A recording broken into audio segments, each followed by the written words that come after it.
पर रह गई तोड़ती। दो घूंट जिंदगी, दो घूंट जिंदगी, दो घूंट जिंदगी, दो घूंट जिंदगी। मुझे मेरे बेटे से मिलाओ। कौन है माँ? कहाँ है आपका बेटा? किसके पास है? एक बात तो बताएं, वो जो ईंटों का भट्ठा है वहां पर भी सारे मजदूर जबरी रखे गए हैं, ऐसा क्यों है? हम ये सब किस लिए कर रहे हैं और क्यों कर रहे हैं? क्या ये जुल्म नहीं है मैनेजर साहब? और आप मेरे ऑफिस क्यों गए? आपको नहीं जाना चाहिए था। बेटा मुझे अच्छा नहीं लगता तुम्हारा वहां जाना। बाबा क्यों? ऐसा वहां क्या है जिसकी वजह से आप इतना अपसेट हो जाते? आपने केवल की बेटी को अपने कोर्ट में रखा है। आपने तो अपनी फरसुदा रवायात को बरकरार रखने के लिए अपनी सगी बहन को भी नहीं बख्शा। यकीनन अंकल कुछ ना कुछ हमसे छुपा रहे हैं। हमें ना इसे कंफर्म करना चाहिए कि अंकल के जहन में चल क्या रहा है। एक काम करो, तुम शाम में आ जाओ, एक साथ बात करते हैं। सारंग की सोच की उंगली इधर आके उठी है, मेरे लिए बड़ी परेशानी का सबब बन रही है। वो मुझे किसी इनकलाबी वर्कर की तरह लग रहा है। मुझे इस कर्ब से निकाल प्रकाश, तू कब आएगा? दो घूंट जिंदगी।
दो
हे, ये तू अकेली अकेली कहाँ घूम रही है?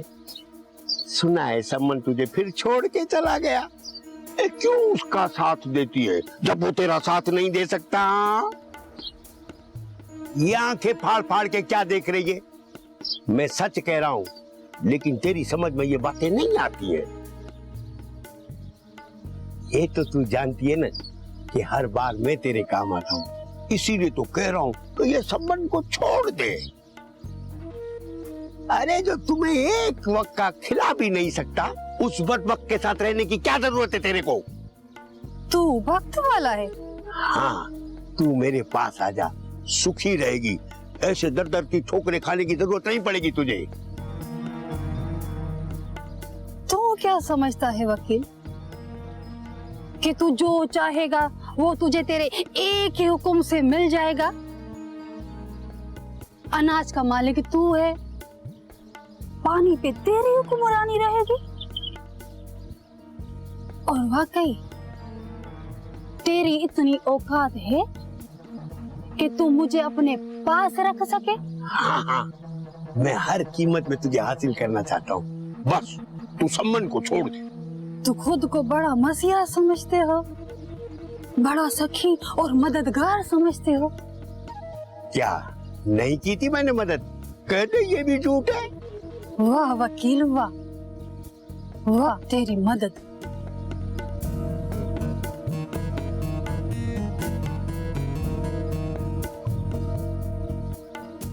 तेरी तो आंख से हया का पानी ही सूख गया है। शर्म नाम की तो एक बूंद भी नहीं तुझ में बची। ये तो तू जानता है ना। ज्यादा बातें मत कर, आना है तो आ, ज्यादा मुझे बकवास सुनने की आदत नहीं है। जा।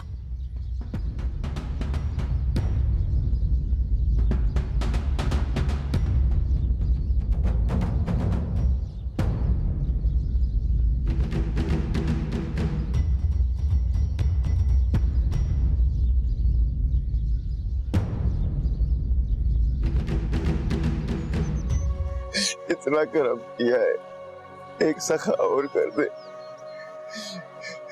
मेरी बेटी पटेल साहब के कोर्ट में कैद है, वो मुझे बेटी चाहिए।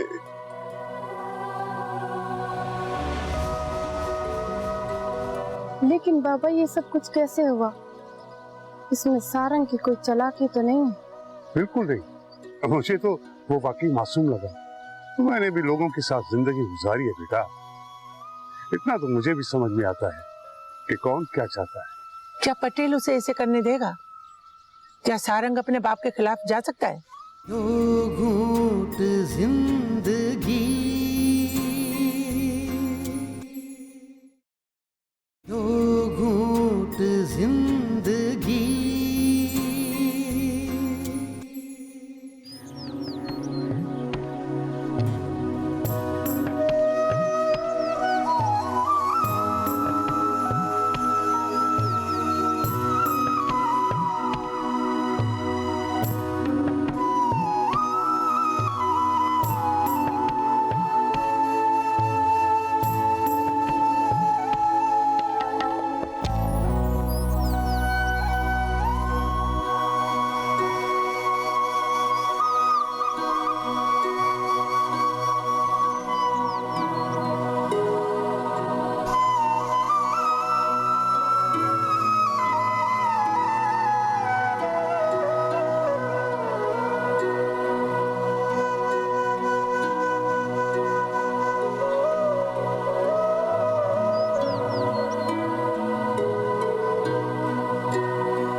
मुझे अब बुरा लगता है।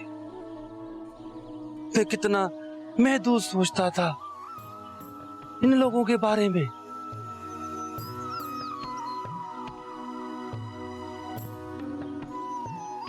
हकीकत में तो ये हमारा सहारा है, लेकिन कभी भी मैंने इनके दुख और सुख के बारे में नहीं सोचा। हमेशा अपने बारे में सोचा था। मैनेजर साहब, मैं कितना गलत था। सही, वक्त सिखा देता है,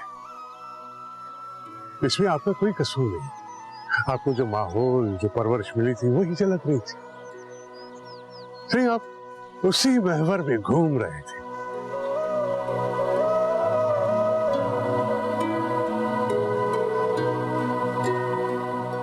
कल चाचा केवल को छोड़ना था, आपने क्यों नहीं छोड़ा? सही है। इस सिलसिले में आपने पटेल साहब से बात की है? बाबा से इसे बात करने की जरूरत नहीं है। चाचा ऐसे हाथ मत जोड़ा करें, मुझे अच्छा नहीं लगता। और आज से आप आजाद हैं।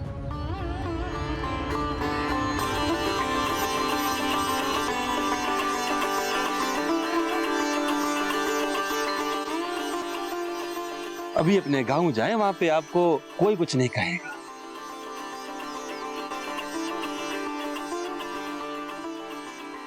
हाँ केवल, अब तुम बेगारी से आजाद हो। सारंग सिंह ने तुम्हें अपने घर जाने की इजाजत दे दी है। अब तुम आजाद हो केवल, अपने घर जाओ। चाचा केवल, मैं शर्मिंदा हूं बाबा के किए गए हर उस अमल के ऊपर जो उसने आपके साथ किया। तुम आज से हर उस सजा से आजाद हो जो बाबा ने तुम्हें दी है। मेरी रूह को आपने आज खरीद लिया सही। सही, आज वो मुझे रूह को सुकून और खुशी मिली है ना, वो मरते दम तक मैं नहीं भूल सकता। केवल ये लो पैसे, अब तुम घर जाओ और सारंग बाबा को दुआएं देते रहो।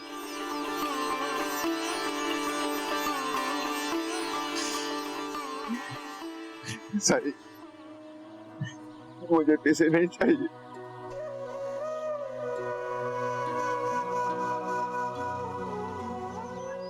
सही, इतना करम किया है, एक सखा और कर दे। मेरी बेटी पटेल साहब के कोर्ट में कैद है, वो मुझे बेटी चाहिए।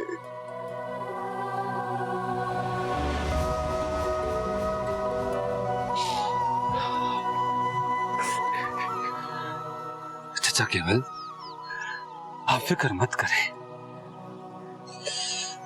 बहुत जल्द उसे भी रिहाई नसीब होगी। ये सारंग का आपसे वादा है। मैनेजर साहब,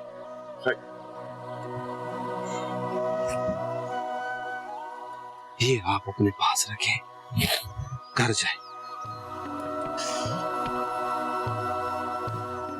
मैनेजर साहब, इनको जरा ले जाए। हाजिर हाजिर सही। हल हल हल हल हल हलिया बेटा, अब तुम आजाद हो हमेशा के लिए। जाओ।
मैं सोच रही हूँ आज तुम्हारे बाबा आएंगे तो मैं उन्हें कहूंगी कि हमें हैदराबाद का शहर घुमा के लाएं, क्योंकि यहाँ घर में अकेले बैठे बैठे गांव की याद आती है तो रोते रहते हैं।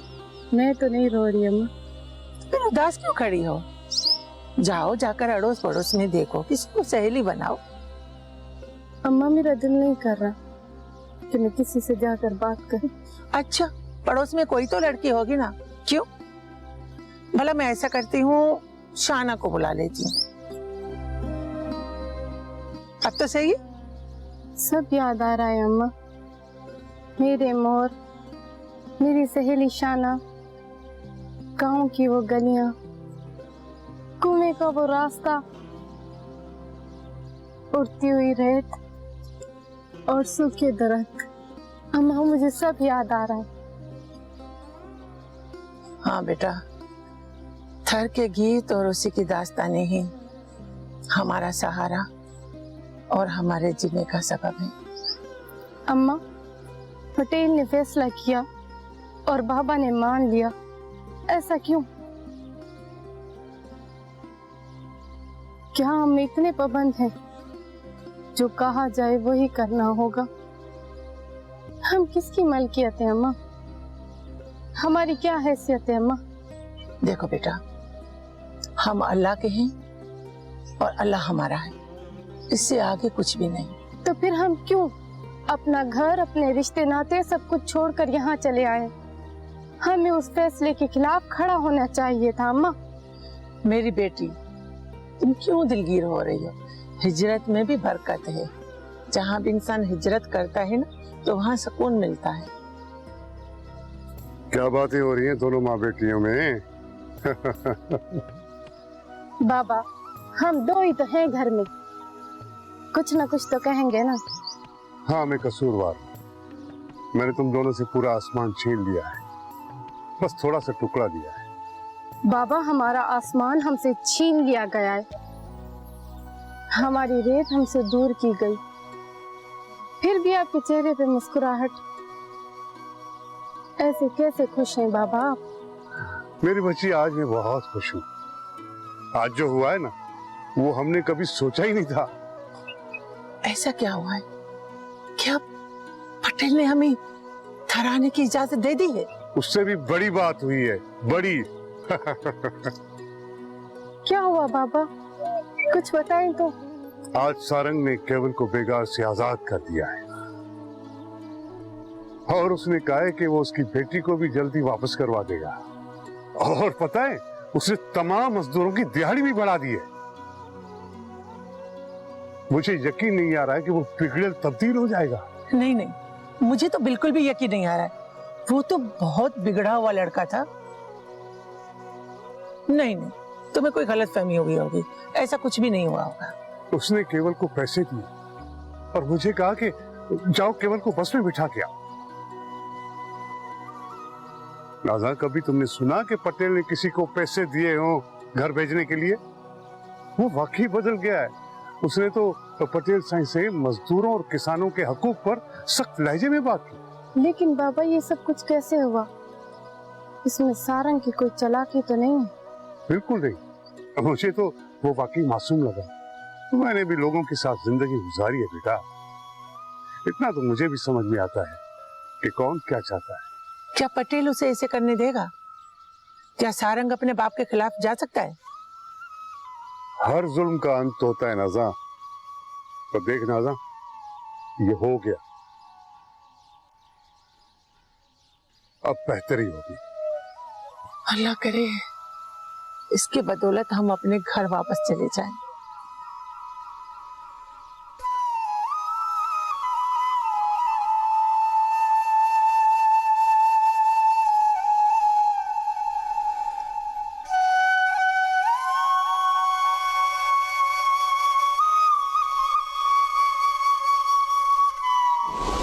बाबा बाबा,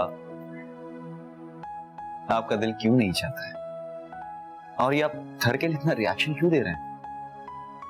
क्या हमारा ताल्लुक थर से है? और उस खित्ते से हमारी क्या निस्बत है? नहीं, मैं बाबा साईं से इस बारे में जरूर बात करूंगा। उन्हें बहुत बुरा लगेगा, भले लगे। वो ज्यादा से ज्यादा क्या करेंगे? हाथ तो उन्होंने मेरे ऊपर पहले से उठाया है, भले मुझे मार दे, लेकिन मैं हक सच की बात उनको जरूर कहूंगा। दो घूंट जिंदगी, दो घूंट जिंदगी,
बाबा, ये कैसी जिद है? ओके, अगर आपको यकीन नहीं आता कि मैं वहां बेहतर नहीं हूं, तो आप मेरे साथ चलें, खुद ही देख लेंगे। जरूरत क्या है वहां जाने की? क्या दूसरे लोग नहीं है तो वहां जाके तुम्हारा काम कर सके? अंकल, बात ये नहीं कि ये प्रोजेक्ट कोई और जाके नहीं कर सकता। बात ये है कि आशिर क्यों नहीं? ये आशिर का प्रोजेक्ट है। आशिर ने इस प्रोजेक्ट पे बहुत वक्त दिया है, बहुत एफर्ट्स किए हैं। मुझे ये समझ में नहीं आ रहा कि तुम दोनों इस जिद पे क्यों अड़े हो। मेरा दिल नहीं कहता कि आशिर यहां से दूर जाए। आशिर यहां रह के भी काम कर सकता है। बाबा बाबा, आपका दिल क्यों नहीं चाहता है? और ये आप थर के लिए इतना रिएक्शन क्यों दे रहे हैं? क्या हमारा ताल्लुक थर से है? और उस खित्ते से हमारी क्या निस्बत है?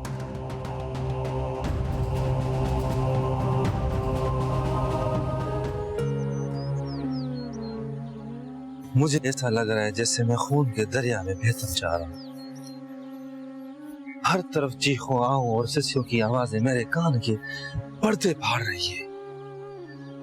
मैं कितने गुनाह अपने हिस्से में गिनवाऊं मलार। मुझे तो लगता है कि ये सब कुछ मेरी वजह से हो रहा है। बाबा साईं ने भी जो कुछ किया है उसकी वजह सिर्फ मैं हूं। शायद पागल हो गए, क्यों ऐसा सोचते? ये एक दस्तूर है, ऐसा ही चलना है, यहाँ ऐसा ही चलता रहेगा। ऐसा नहीं सोचो। मुझे समझ में नहीं आ रहा ये अच्छा है या बुरा है, जो कुछ भी है।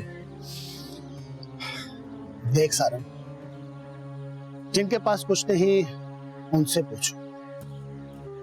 वो भी ये सब कुछ चाहते हैं जो तुम्हारे पास है। तुम्हें तो ये सब कुछ बना बनाया मिल गया, इसकी कदर करो। ये भी तो सोचो, इस कदर की मुझे क्या कीमत चुकानी पड़ रही है।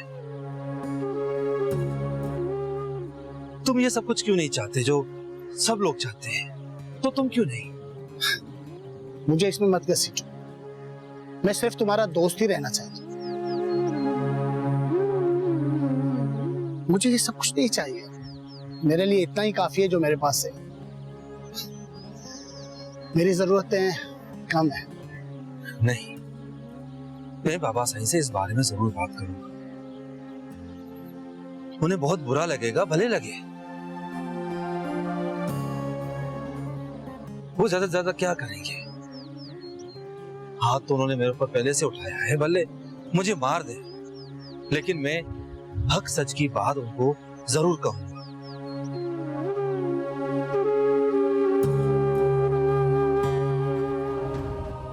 मेरे प्यारे बाबा, ऐसा क्या है जो मुझे वहां नहीं जाना चाहिए? हाँ, कोई निस्बत नहीं है हमारी तरफ से। बस मुझे जो कहना था मैंने कह दिया। अंकल, अगर कोई प्रॉब्लम है तो प्लीज बताइए। मेरे बाबा का अभी अभी वहां पर ट्रांसफर हुआ है। वो एसएसपी हैं, सब संभाल लेंगे। हम उनसे सपोर्ट ले सकते हैं। वहां किसी एसएसपी की नहीं चलती है। बस मुआशिर की जिंदगी को खतरा है। ये बात तुम दोनों क्यों नहीं समझते हो? जिंदगी को खतरा? क्यों अंकल, ऐसा क्या है वहां पर जो आशिर की जान को वहां पर खतरा है? आशिर को तो वहां पर कोई जानता भी नहीं है। ऐसा कौन है जो आपका और आशिर का दुश्मन है? बाबा, आप मुझसे क्या छुपा रहे हैं? बताइए मुझे। बेटा, मैं कुछ भी नहीं छुपा रहा हूं। तुम लोग क्यों जिद पे अड़े हो? नहीं बाबा, कुछ है जो आप मुझसे छुपा रहे हैं। मुझे तो आज तक ये नहीं समझ में आया कि हमारे रिश्तेदार क्यों नहीं है। आज तक कोई हमसे मिलने क्यों नहीं आया, और ना हम किसी के पास गए मिलने के लिए। सबके रिश्तेदार नहीं होते। वो जरूरी नहीं कि हमारा भी कोई रिश्तेदार हो। और जरूरी नहीं कि हम उनके साथ रिश्तेदारियां निभाएं। अंकल, इस वक्त आशिर का इस प्रोजेक्ट से निकलना आसान नहीं है। उसको जाना ही पड़ेगा और कम से कम 2-3 हफ्ते रुकना ही पड़ेगा। उसके बाद ही ये वापस आ सकता है। अंकल, मैं पापा को कहती हूँ कि आशिर को सिक्योरिटी नहीं, किसी सिक्योरिटी की जरूरत नहीं है। ये तो और जाहिर होने वाली बात है। अगर ये जाना चाहता है तो जाए, उस तरह जिस तरह ये अजनबी होकर गया था, और किसी से ये ताल्लुक ना रखे। ये मुझसे वादा करके फिर जाए। बाबा प्लीज बता दें मुझे, आप कौन जानता है हमें वहां और किसके साथ दुश्मनी है हमारी। आप मुझे बताइए, मैं वहां खुद को मैनेज कर लूंगा। एंड आई प्रॉमिस यू, वहां मेरा कोई कुछ नहीं बिगाड़ सकता है बाबा। तुम नहीं जानते कि वहां कैसे कैसे लोग हैं और क्या क्या खेल खेलते हैं। तुम्हें जाना है तो जाओ, मगर अपनी पहचान किसी को नहीं बताना।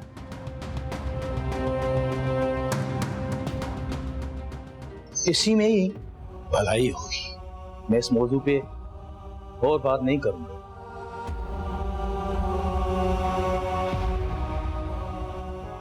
अब क्या करना होगा?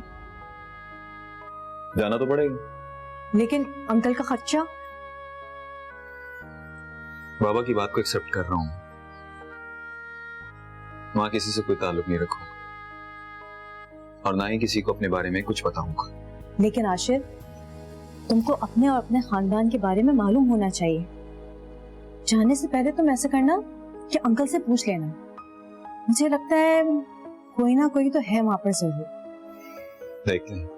अच्छा, कब निकलना है फिर? सुबह सवेरे निकल जाऊंगा। पैकिंग कर ली?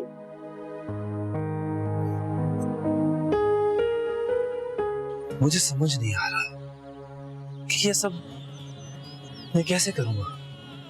बस हो जाएगा। तुमने एक कदम उठाया है, अल्लाह हौसला और कुव्वत अता करेगा। बाबा को ये सब कुछ समझना पड़ेगा।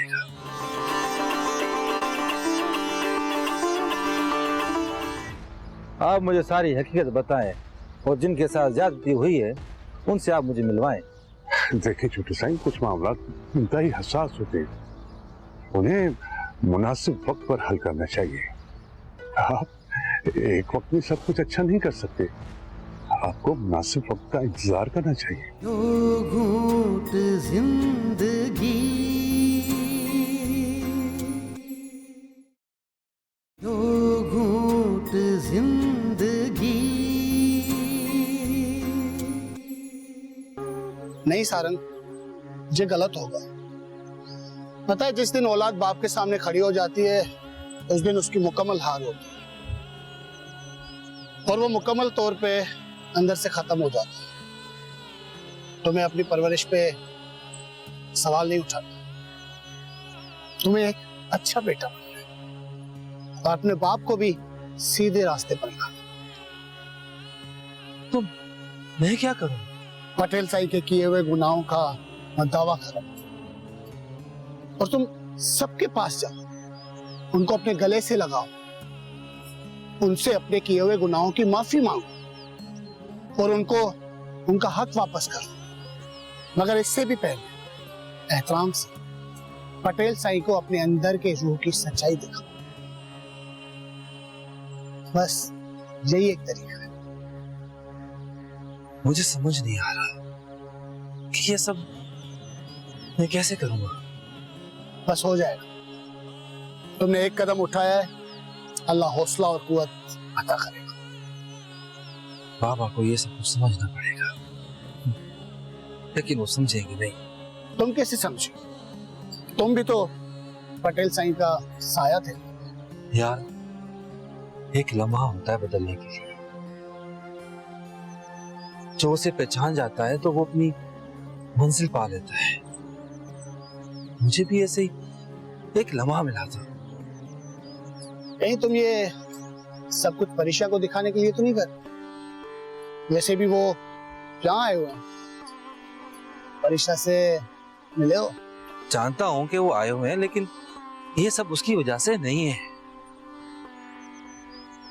पर हाँ, मैं उसके लिए अच्छा बनना चाहता हूं, लेकिन बाबा के करदा गुनाहों की वजह से मैं बहुत नीचे हो गया हूं।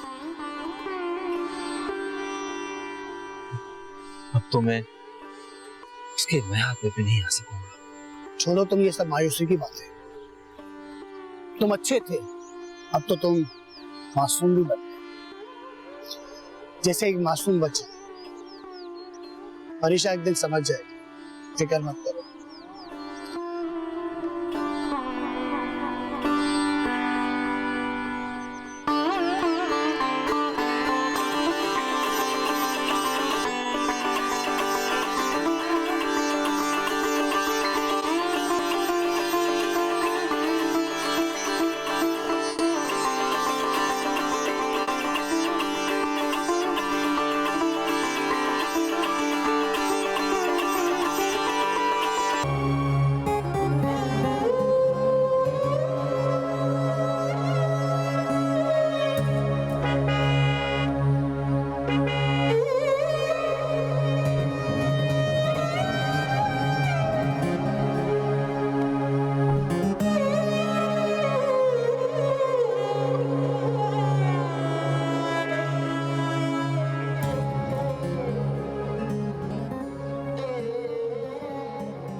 सलाम छोटे साईं। वालेकुम अस्सलाम मैनेजर साहब, माफ कीजिएगा, इस वक्त मैंने आपको ज़हमत दी है।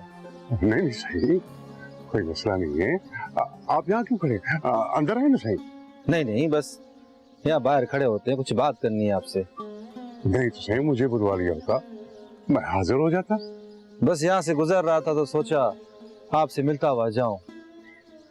मुझे कुछ काम है आपसे और कुछ पूछना भी है। आप बेफिक्र होकर कहें सही, क्या पूछना मुझसे? बाबा के कोर्ट के बारे में मुझे सब कुछ बताएं, जो कुछ भी आप जानते हैं। छोटे साईं, मैं पटेल सिंह खादिम, और आज से नहीं, कई नस्लों से हम पटेल सिंह की नौकरी करते आए हैं। आपने इस वक्त तक जो किया है वो अच्छा है, तो सबके लिए एक मस्बत कदम है, लेकिन क्या? आप लेकिन बोलकर चुप क्यों हो गए? लेकिन सही, आप इस मामले में ना पड़े तो अच्छा है। आप पर पटेल सिंह सख्त नाराजगी का इजहार कर चुके हैं और शायद आप पर हाथ भी उठा चुके हैं।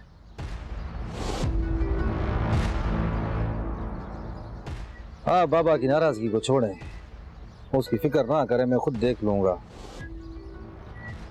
आप मुझे सारी हकीकत बताएं और जिनके साथ ज्यादती हुई है उनसे आप मुझे मिलवाएं। देखिए छोटे साईं, कुछ मामला इंतहाई हसास होते हैं, उन्हें मुनासिब वक्त पर हल करना चाहिए। आप एक वक्त में सब कुछ अच्छा नहीं कर सकते, आपको मुनासिब वक्त का इंतजार करना चाहिए। साईं, अब ये वक्त नहीं है जिसमें आप कोर्ट वाले मामले को उठाएं। क्या आप बाबा की नाराजगी की वजह से मुझसे ये बात छुपा रहे हैं? बिल्कुल नहीं साईं, लेकिन साईं, मैं ये भी तो नहीं चाहता कि आप और पटेल सिंह अलग होकर एक दूसरे के खिलाफ खड़े रहें। मंजूर साहब, मैं चाचा केवल से वादा कर चुका हूं कि हर हाल में उसकी बेटी को रिहाई दिलवाऊंगा। आप मुझे बता दें, बाकी मैं खुद देख लूंगा। मैं सोचता हूँ साईं कि ये जल्दबाजी होगी, जल्दबाजी होगी साईं। अगर आप ऐसा करेंगे ना, तो वो हो सकता है कि पटेल सिंह आपको अपने आप से दूर कर ले और फिर आप कुछ भी नहीं कर सके। इस वक्त जो कुछ कर रहे हैं तो सब कुछ खत्म हो जाएगा साईं। इस ज्यादती को कैसे बर्दाश्त किया जाए? बाबा का जबर और उसके जुल्म की दास्तानें मुझे जीने नहीं देती। मेरी हर रात एक आग के समुद्र में से गुजरती है। मेरी बर्दाश्त खत्म होती जा रही है। अब आप मुझे थोड़ा वक्त दें, मैं वक्त और मौका देखकर आपको वहां लेकर चलूंगा। फिलहाल से ही आप इन बातों में ना पड़े तो बेहतर है। शाही अपने गुस्से और अपनी जज्बात को अपनी ताकत और हौसले में तब्दील करें। आपका हर अमल मुदबराना हो ना, तो आपकी हर बात में वजन होगा। मैं थक जा रहा हूं सिंह और देखता हूं कि केवल की आजादी पर पटेल सिंह का क्या रद्द अमल आता है। उसके बाद हम केवल की बेटी के बारे में कुछ सोच सकेंगे सिंह।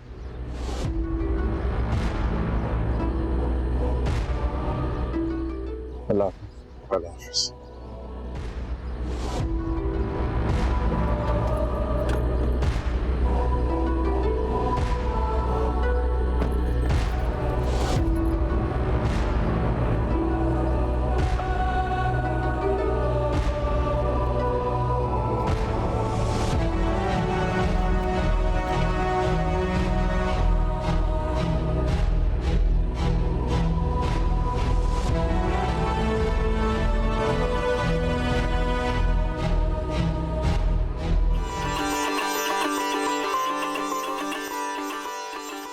कोमल, कोमल मैं आ गया।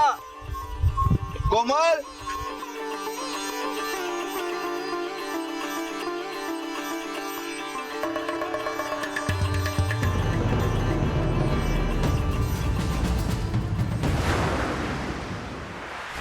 दो घूंट जिंदगी, दो घूंट जिंदगी। जब से आप लोग वहाँ से गए हैं, वहाँ तो जैसे घरों में सोगने खैमे लगा दिए हैं। हम भी वही दर्द महसूस कर रहे हैं शाना। हम जैसे अपना आधा जिस्म काट कर छोड़ आए हैं वहीं। शहरी बाबू, संभल के, ये शहर नहीं है। क्या ये परेशान नहीं बोलती, या वो अभी भी मेरे उस रवैये से नाराज है? मैं नाराज नहीं हूँ। आपने तो बहुत अच्छा काम किया है। चाचा केवल की सजा माफ करवा कर उसे गांव छुड़वाया। मैं क्या चाहता हूं, वक्त आने पे तुम्हें मैं बता दूंगा, लेकिन पहले मुझे सारंग से निपटने दो। मैं किसी से डरता नहीं, मैं पटेल से भी नहीं डरता। अब उससे भी पूछने वाले हैं। हम तो आपके खैर हुआ और सारंग सही तो सही वो। बस कर, बस। सारंग सारंग की रट लगाई हुई है। जोगी रमता भला, झोपड़ी की सदा कौन सुनता वहाँ। धुआं उठता कहाँ, ठंडे चूल्हे यहाँ सहरा में फैली हुई मेली सी है ये चांदनी। दो घूंट जिंदगी, दो घूंट जिंदगी। दो घूंट जिंदगी, दो घूंट जिंदगी।